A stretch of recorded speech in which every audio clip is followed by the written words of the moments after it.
Want to wish you all a good afternoon, and I want to welcome all my colleagues, and we'll have more coming in, of course, to this hearing of the Subcommittee on the Middle East and South Asia. I want to talk about the humanitarian crisis faced in Camp Ashraf. I want to commend to the Assistant Secretary's reading and to my colleagues for possible co-sponsorship House Resolution 231. It was introduced by the chairman of the chairwoman of the full committee and myself, and it urges that the United States do everything possible to ensure the physical security and protection of Camp Ashraf residents, noting that as recently as April 8th, Iraqi forces initiated force against the residents of that camp, and apparently there's some 34 people died, 300 were wounded. And I would also point out that the Iraqi ambassador, in trying to disclaim any responsibility for this, points that the MEK happens to be listed on the terrorist list. We need to protect the people of Camp Ashraf. I yield back. I thank the chairman. The gentleman yields back. Thank you very much. And the chair would like to note the presence of quite a number of people here relative to the Camp Ashraf issue, and I would just commend those people and their associates for their dedication and relentless commitment to their cause, and it has certainly been noted by many members of the Foreign Affairs Committee over the past weeks and months, and so we would just like to note that for the record, that they have been in attendance time after time after time, and it is duly noted for the record. My questions will be to you, Mr. Feldman. This is the third time you and I have talked. We talked once in November, we talked second in March, and now here we are again. Those previous times, in my opinion, I didn't get a straight answer. I think really you were just trying to kill the 5 minutes and not give me an answer at all. There are still loudspeakers in Camp Ashraf.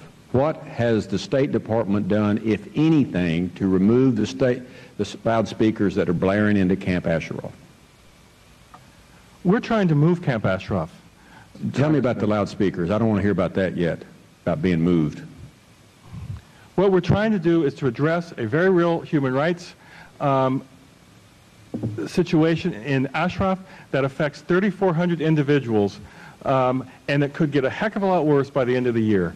You have a state within a state. Has the State Department, just answer the question, has the State Department done anything in opposition or protesting the loudspeakers blaring into Camp Ashraf? It is either a yes or it is a no. Well, I'm sorry that that's the litmus test for whether we care about human rights in Camp Ashraf. It's either a yes or a no. I'll get to the human rights. I'm not aware of anything because we're so focused the State Department on larger human rights. I reclaim my time. I reclaim my time, Mr. Ambassador. State Department hasn't done anything about the loudspeakers. Thank you. Finally, an answer that I first asked in November. Since we last talked, the Iraqi government has invaded Camp Ashraf and murdered 34 people and injured more than 70. My opinion is one of the reasons they use for an excuse is the fact that the State Department continues to list the MEK as a foreign terrorist organization. When is the State Department going to make a decision as to whether to remove them from the list or not? Congressman, I would like to separate the FTO designation from Camp Ashraf. We have a pending potential crisis, catastrophe in Camp Ashraf. Just answer the question that I asked. Don't answer one that I didn't. The lawyers are still working on it. There were documents that were recently declassified to give to the lawyers of the MEK. So the process is still ongoing. It's taking a while because of the declassification process, the need to make sure that both sides have full documentation. It's an ongoing process. In the meantime, as you know... When do you think it will take place was my question. I'm not a lawyer. I don't know, Congressman. But as you know, the D.C. Circuit Court of Appeals did keep the FTO designation in place while the review goes on. But the review is ongoing. Documents are being declassified, passed to the lawyers of the MEK to make sure they have the information as well. The residents of Camp Ashraf don't want to be removed, and I'm sure you're aware that the full committee of the Foreign Affairs Committee passed my amendment by unanimous voice vote that the House of Representatives through the Foreign Affairs Committee does not want Camp Ashraf moved somewhere else. This will pass. It'll be legislation. But the State Department, your position is, State Department wants them moved. But of course, Iraq wants them moved, and so do the folks in Iran. Is it still the State Department's position to move the camp somewhere else in Iraq? We're trying to do a two-part program, Congressman, where the residents of Camp Ashraf will ultimately be relocated to a third country, which is what they've told us they would like.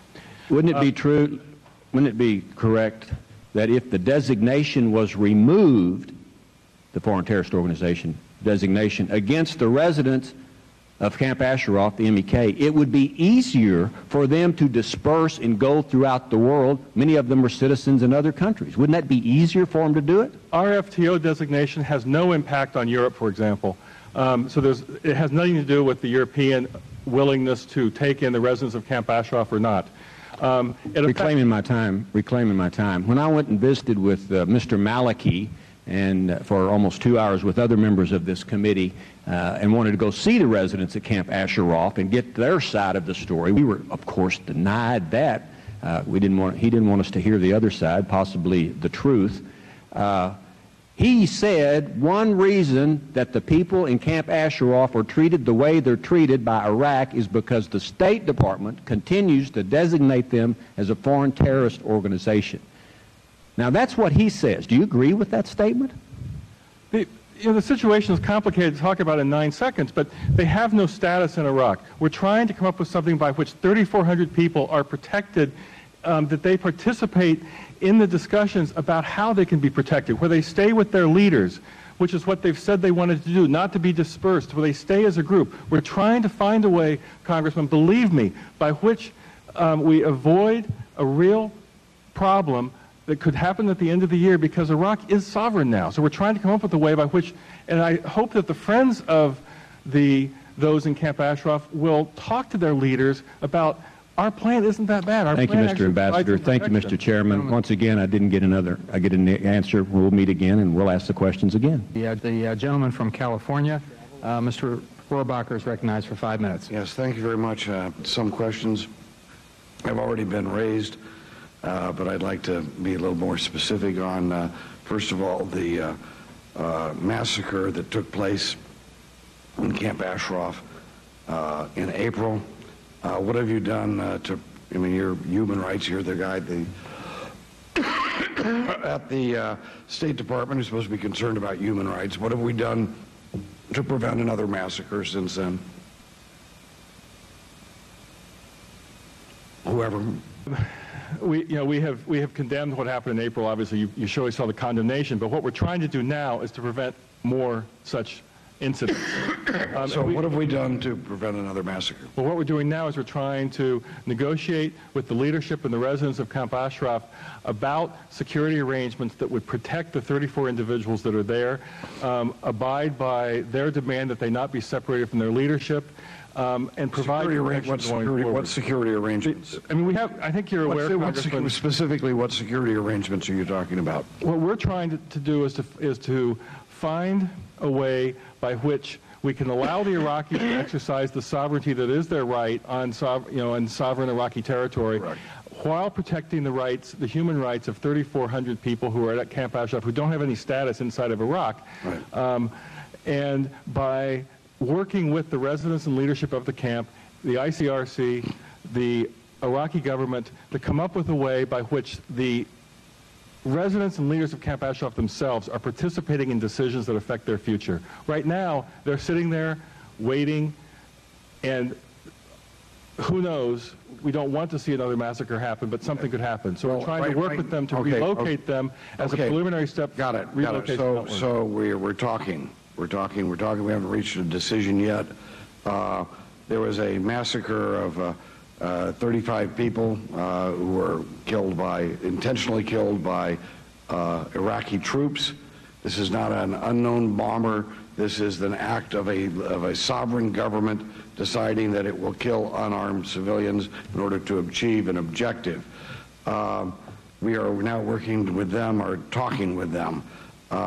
We have, 50,000 troops still in in Iraq? It's a little lower than that 40-some. Okay. And up until this time, up until the time before the massacre, we had made a pledge to the people of Camp Ashraf that they would that we were going to protect them from such things as massacres from the Iraqis. Is that correct? Well, Congressman, the fact is that from January 1st, 2009, the Iraqi government itself has been responsible for security inside of Iraq. We're no longer there providing security inside of Iraq. We have 50,000 troops in Iraq. And I would hope that this isn't like the Dutch did down in the Balkans, when, well, you know, this really isn't our jurisdiction, so we're going to let these guys come in and massacre unarmed people right in front of us. But Congressman, what we're really trying to do is we're looking at the calendar. We have a security agreement with which we will comply. Our troops will be out under the terms of that security agreement by the end of December. At the end of December, we'll no longer be there the way we are now. Okay, so we're trying to find a solution now. Look, one of the options, of course, is taking the people of Camp Ashraf to a third country. That's one option that we need to talk to them about. But no third country is going to take them as long as we designate this group as a terrorist organization.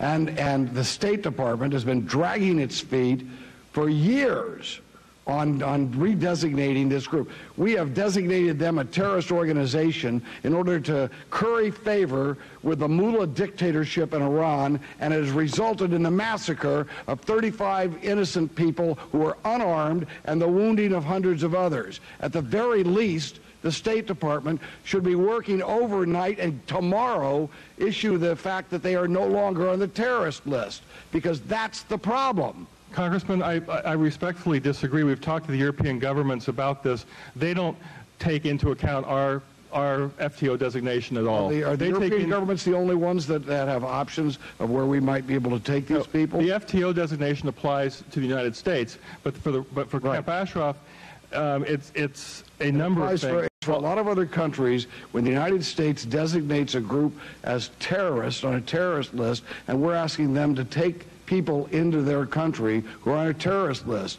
Now, if you want to do your duty in terms of responsible overseeing of a human rights standard, we should start with taking actions like this that would be easy to take, that would prevent future massacres. And I'm watching, and I don't see that. For whatever it is, it's still this politics of leaving these people on the terrorist list that is keeping them at risk of another major disaster where maybe this time hundreds will be killed rather than just 35.